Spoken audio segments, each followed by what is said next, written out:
Hi, ako ang inyong kunyang ng Hong Kong. Welcome to my channel. Sa mga hindi pa nakapag-subscribe, please subscribe na po kayo and don't forget to click the notification bell para lagi kayong updated kapag may mga bago akong upload na videos. At in today's video, meron akong gustong ipaalala para sa lahat ng mga nandito na sa Hong Kong or yung mga paparating pa na sana maging gabay ito para sa atin. Alam naman natin dito sa Hong Kong ay may termination. Ang kinakatakutan ng lahat ay yung ma-terminate tayo, especially na yung on the spot termination. Walang gustong mangyari yan pero talagang nangyayari talaga yan dito sa Hong Kong. Isa ito sa nangyari sa ating kababayan na on the spot terminate siya. Sa lahat ng mga mahilig mag-loan or di kaya sa mga mag-layaway, dyan sa Central marami dyan. Napakabilis po guys, hindi po mahirap mag-avail ng mga hulugan dyan dahil ang kukunin sa atin yung mga complete details natin, lalo na yung kontrata at saka yung ni employer. Nandyan kasi yan lahat-lahat guys. Kaya easy lang din sa kanila na matrace tayo kung hindi tayo magbayad dahil tatawagan na kaagad si employers. At itong kaso ni Kabayan, umpisa pa lang, yung employers niya, meron ng something doon. Pero dahil nga ayaw niya talagang mag-break contract, gusto niya matapos ang kanyang kontrata, tiniis niya lahat-lahat hanggang sa umabot na siya na mahigit 1 taon. At malapit na lang, ilang buwan na lang para mag-finish contract. Ang naman, yung employers niya, talagang terminator talaga yun. Siguro bago siya, nakadalawang terminate na ng mga helpers. Kaya may history na yung kanyang employers. Kaya pinag-igihan niya talaga ang kanyang mga ang kanyang gawain or ang kanyang trabaho bilang domestic helper sa loob ng bahay ni employers. Pero ganun talaga ang nangyari sa kanya. On the spot terminate siya guys na walang kasalanan. Umpisa mga ilang linggo bago siya na-terminate, napansin na niya ang kanyang employers lagi na lang nangangalkal sa kanyang mga gamit, lalo na kapag nag-day off siya. Siguro naghahanap ng mga bagay-bagay ang kanyang mga employers. Wala namang sinabi sa kanya na may nawawala. Basta kapag nag-day off lang siya, kinakalkal ang kanyang mga gamit. One day, tinanong niya ang kanyang employers. Sabi niya, bakit kinalkal mo yung gamit ko? In a good way naman ang pagkasabi niya. At tinanong niya lang kasi nagtataka siya. Malay mo may alam siya or di kaya sabihin niya, ano ba yung tinanong niya ang kanyang employer, bakit nagalaw or nagulo ang kanyang mga gamit? Kasi iniwan niya naman ito, naka-file naman siya na maayos. Sabi ng employer sa kanya na karapatan namin na magkalkal ng mga gamit mo dahil bahay namin ito, so I have rights to kalkal your gamit. Ayun guys, hindi na lang umimik si helper dahil nga karapatan nga nila daw, 'di ba? Kung tutuusin, privacy na natin 'yun. Personal na gamit natin 'yun na hindi naman nila dapat kalkalin, or kung kalkalin nila dapat nandyan ka, ikaw mismo magkalkal ko ano mang hinahanap nila, edi kalkalin ninyo na nandyan ka mismo, hindi yung sila lang, kasi may tendency na maglalagay sila ng ano ba dyan sa mga gamit ninyo, o 'di ba wala kang kalaban-laban. Kung tutuusin guys, para sa akin na labag sa kalooban ko yan nakalkalin ang aking mga gamit. Kaya nga, dahil nga daw amo sila, may-ari sila ng bahay, may karapatan sila, so pinabayaan ni helper yun.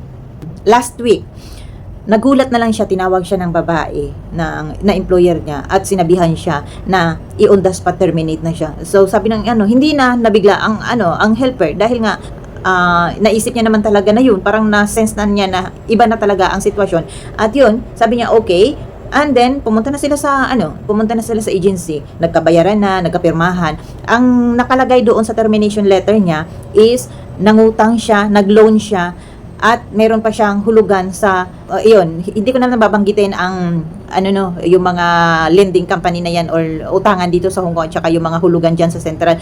Pero guys, ang kaso lang, kung tutuusin, walang nag-report na lending company dyan sa amo niya dahil on time magbayad si helper. Dahil nga, pinaghandaan niya naman talaga ang bayarin monthly. So hindi siya pumalpak sa bayad monthly at saka yung isang hulugan na kinuha niya sa isang dyan sa Central, wala naman din siyang tapos na yung kinuha niya, tapos na binayaran niya na lahat-lahat. Siguro nung nakalipas na 2 buwan, yun, nakash niya yun. Wala talagang problema pagdating sa utang at saka sa hulugan dahil ayun nga guys, cash na niya lahat-lahat. And then ang problema lang, kaya siya na on the spot daw, ang nakalagay doon, 'di ba? Nakalagay sa termination letter is yung hulugan niya At saka yung ano, kung tutuusin napakababaw na rason yan guys, para i-undas pa terminate siya. Kaya ito ang magiging lesson na lang sa ating lahat, no?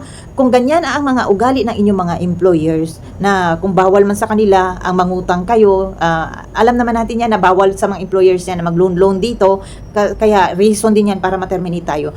Lahat ng mga ebidensya, maaari ebidensya, yung mga resibo na yan, yun kasi ang nagpahamak sa ano natin sa helper natin, na yung pinakatago-tago niyang resibo, hindi niya tinapon, hindi niya tinabi, nakita talaga sa isang bag lahat-lahat. Kaya nalaman ni employer na yun. Kaya ginawa nilang rason para ma-on the spot terminate.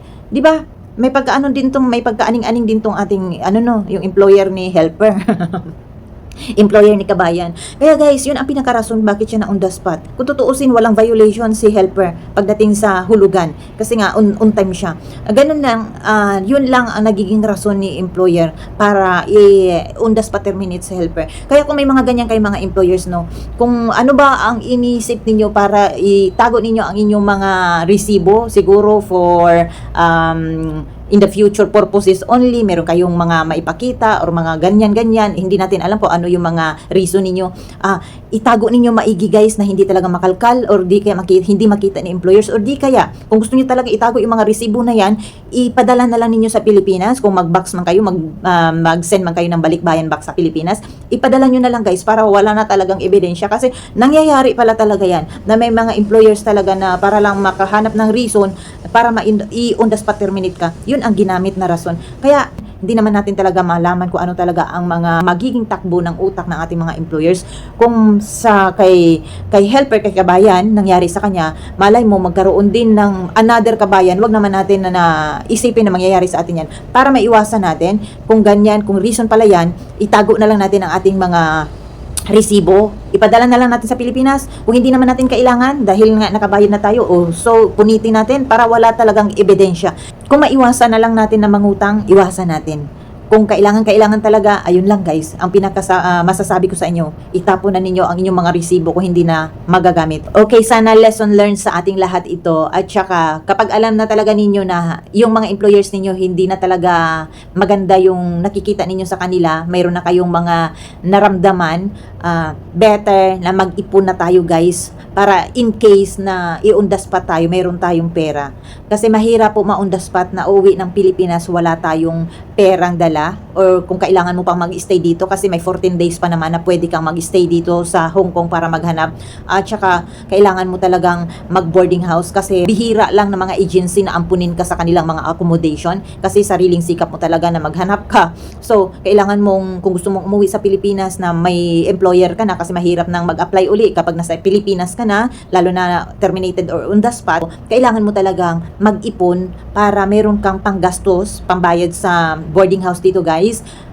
Kailangan nating paghandaan ang ating yung mangyayari na baka someday isa tayo sa ma-on the spot or di kaya ma-terminate. So, sana meron kayong natutunan sa video ito, at kapag meron, pwede ninyong i-share para naman merong mga ideas yung mga makapanood nito, dahil ang on the spot termination hindi po biro. Thank you for watching. Bye!